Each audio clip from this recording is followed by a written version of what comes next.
نبی کریم صلی الله علیه وسلم چې کله مکه فتح شو کله نو د فتح د مکې په ورځ باندې عام اعلان یې وکړ د معافۍ وی معاف یې کافران معاف نو ښځو په ځان پسې ورونه بند کړل دا هغه ښځې وروستو خبره کوي چې کومې ښځې هغه وخت کې کافرانې وې وروستو مسلمانې شوې وی چې مونږ خبر هو چې مسلمانان را روان دي او په مکه حمله کوي وی مونږ وی چې نن به زمونږ عزتونه لوټ شي لوټ تباه به شو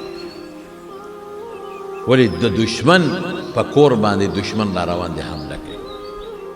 مونږ ته خو پته نه وه چې مسلمانان داسې خلک مونږ وی دشمن چې په دشمن ورشي نو د جنکو حیا ختم د مور حیا ختم د لور حیا ختم دا وی چې څه خوښه یې هغه بیا کوي دا به څه کېږي نن به زمونږ عزتونه لوټ شي او نن به زمونږ د لوڼو عزتونه زمونږ په مخ کې پیمال کېږي دا به ختمېږي او نن به د پلارانو په مخ کې د لوڼو د خویندو عزتونه بربادېږي دا ډېر لویه سودا ورا سره غم ځان پسې ورونه بند کړل مسلمانان رالل وی پروس تېره شوه څه کش کلف باندې پې نه شو وی ماشومانو ته مې چې بچې تاسو ورشئ چې دا اطلاع غلطه ده او که دا ټیک ده دشمن د مسلمانانو په شکل کې جوړ رانغی وی چې ماشومان لاړل نو واپس رالل او موږ ته وی چې مورې بېبې هغوی خو لګیا دي تورې یې ایښودې دي غشي نیزې یې ایښودې دي او بیت الله نه طوافونه کوي چاته نظر هم نه کوي او ها راغلی دغه اخلاق د مسلمانانو چې ښځو ولیدل چې مونږ خو زمونږ په کورونو به راځي زمونږ بال به هم لوټ کوي غنیمت او زمونږ عزت به هم لوټ کوي هغوی خو لګیا د بیت الله طواف کوي چې کومې ښځې دي نظر هم ورته نه کوي اوهو دا الله څنګه خلک دی ټولې ښځې را یو ځای شوې او حضور پاک پسې سوال جواب راولېږه چې مونږ له راشه مونږ ایمان راوړو مونږ مسلمان یو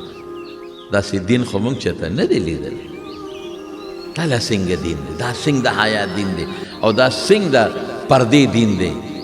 دی که خو د مسلمان خو څه کوي د کافر حیا محفوظ دی مسلمان خو څه کوي د کافر حیا محفوظه ده رسول الله مبارک ورته وی راغونډې شي نو چې یو ځای کې راغونډې کړې نو نبي علیه السلام خلکو به بیعت کو د لاس حضور پاک ورته وی ګورې د لاس چا سره نه میلاوم پردو ښځو سره ټولو ښځو غونډې کې یو مشره کې هغه یوې ښځې سره چې زه خبره کوم دا د ټولو دپاره ده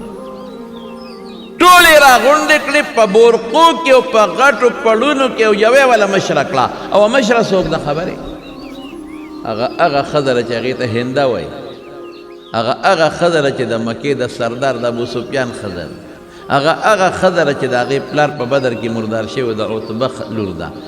هغه ښځه وه چې په غزوې احد کې د پیغمبر مبارک تره د حضرت حمزه نه پوز او غوږونه او سترګې او شونډې پرې کړی د څه د وجې نه مسلمانېږي د مسلمانانو د حیا د وجې نه چې مسلمانان حیاناک دي داسې خلک مونږ په سترګو نه دي لیدلی نو چې راغونډ شوي یوه کسه مشره کې چې ما سره خبرې وکړي دا به د ټولو دپاره نو دغه هندې ځان پټ کړی دی په بورقه کې چې ما خو که مخ ښکاره که رسول الله مبارک مې پیژني د کلي د وطن کس مې دی مخ یې پټ که مخ مې ښکاروي نو یقین لري که زما ایمان قبول شي ځکه ما د پیغمبر تر سره هغه زیاتې کړی دی چې په کائناتو کې د ځمکې د پاسه او د اسمان لاندې دا زیاتې چا نه دی ځان یې پټ که رسول الله مبارک یو مشره کې وي دا مشره وی ته مشره بورقې چولې ځان یې پټ کړی وی او وی در باندې یو څو شرطونه لګو وایه لومبی شرط دا چې لا تو شرک نه شرک به نه کوي بوتانو عبادت به نه کوي دا خو مرکزي خبره ده وی دا شرط منظور بس مونږ د بوتانو ډېر عبادتونه وکړل د باطلو خدایانو مونږ له څه ګټه راکړه چې لا نوره ګټه به راکړي دا شرط منظور وی ښه دویم شرط دا دی ګوره غوږو ته اوس کېده لا تقتلن اولادکن بچي به نه وژنئ لوڼه به نه وژنئ دوی به لوڼه جمدی ښخول دا شرط منظور بلکې څه وایي ورته ناشنا خبره کوي وایي مونږ بچي نه وژنو ښه مونږ ماشومان لوی کړل تا راله په جنګونو کې مړه کړل حضور پاک وایي دا لا څنګه ښه ام ایمان راوړي بیعت کوي عمرت جواب را کوي خو پیژني نه ځان یې پټ کړی بیا ورته څه وایي وی لا تزنین زناکاری به نه کوي ګوره دا زبردست شرط بدعملي باندې زنا به نه کوي زنا د اندام ده او مقدمات ټول پکې رال د سترګو زنا د ژبې زنا د غوږ زنا دا به نه کوې. او ته څه وایي؟ وایي دا شرطونه مه لګوه ښه، موږ د شریفانانو قوم سره تعلق لرو، ستا قوم یو، د شریف قوم لور خور زنا نه کوي. حضور پاک وایي دا څنګه ښځه ده؟ هم بیعت کوي هم را رټ جواب را کوي. بیا ورته حضور پاک وایي چې لا تسرق، غلا به نه کوې. ښځو کې د غلا دا رواج شته که اکثر د خاوند نه شي پټ کي، دا پټې پټول مټول کوي، یو بل لی وړي، اکثر پټ کي په تعویزګرو پسې ګرځي، تورې چرګې پې والي هغې تعویزونه کوي. دا غلا پکې شته، دا ماده تا ته نه وایي چې حج د دې عمرې له ای سړیه ورې دې کور کې هر قسم حالت راغلی موږ یو بل به بخو ښه ورته وایي ما مه بخه، ما تا نه څه نه دي پټ کړی خو زه نه بخم. امینه داسې ده که نه؟ او ته حج له روان یې خو ګور یو بل به بخو، داسې هوښیاره ده، زبردست دام دی د ښځو که یو بل بخو څه ما د نه څه پټ کړي دي، خو زما ټول جیب دې والی دی که او غنم دې پټ خرڅ کړي، جوار دې پټ خرڅ کړي دي، ګوړه دې پټه خرڅه کړې ده او پیسې دې رانه غونډې والي دي. ښځو کې دا صفت ته خیر دې خفه کېږي، اما داسې لکه ګزاره ورسره تاسو هم کوئ، داسې په معمولي چکیت به ګوړه وله غاښونه مه ماتوئ. بهر کې بیا بعضې وخت کې قیمتي جوړې ته ضرورت د غریبې راشي، یا چې د خپلوانو کې وادي او د جامونو مونږ خو وله نالو،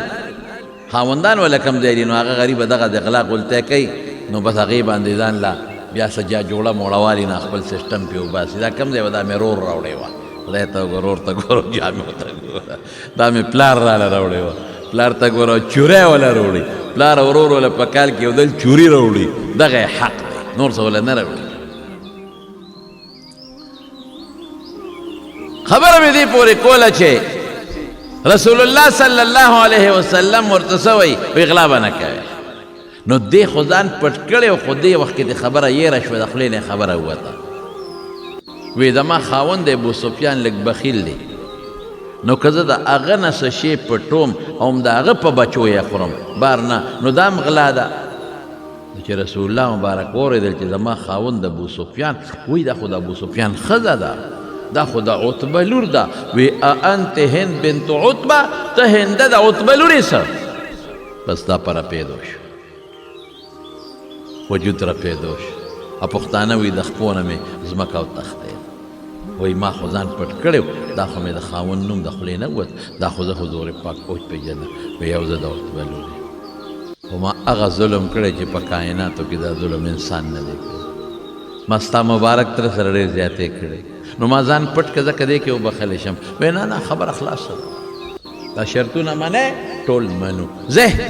الاسلام یهدم ما کان قبله، چې سړی مسلمان شي د اسلام نه مخکې چې څه ګناهونه ټول معاف، کفر هم درته معاف، چې سم کړي دی هغه هم درته معاف. او زما تره چې م لکه په ټوکیا چې غوښه ټوکړې ټوکړې کې هغه هم ټوکړې کړی دی، سینې وله شلولې وی د هندې ښه سینه، او د حضرت حمزه نه اینه راستی او په هغې یې چکونه لګولي او زړه یې ترې راوستی او په هغې یې چکونه لګولي، دا هر څه درته معاف. دا شرط به منې چې زنا به نه کوې، دا شرط به منې، غلا به نه کوې، دا شرط به منې. د مکې خلک چې دا غونډ په یک دم مسلمانان شو، دا وجه دقه ده، د مسلمانانو پردې ولیده، اخلاق یې ولیدل، د مسلمانانو حیا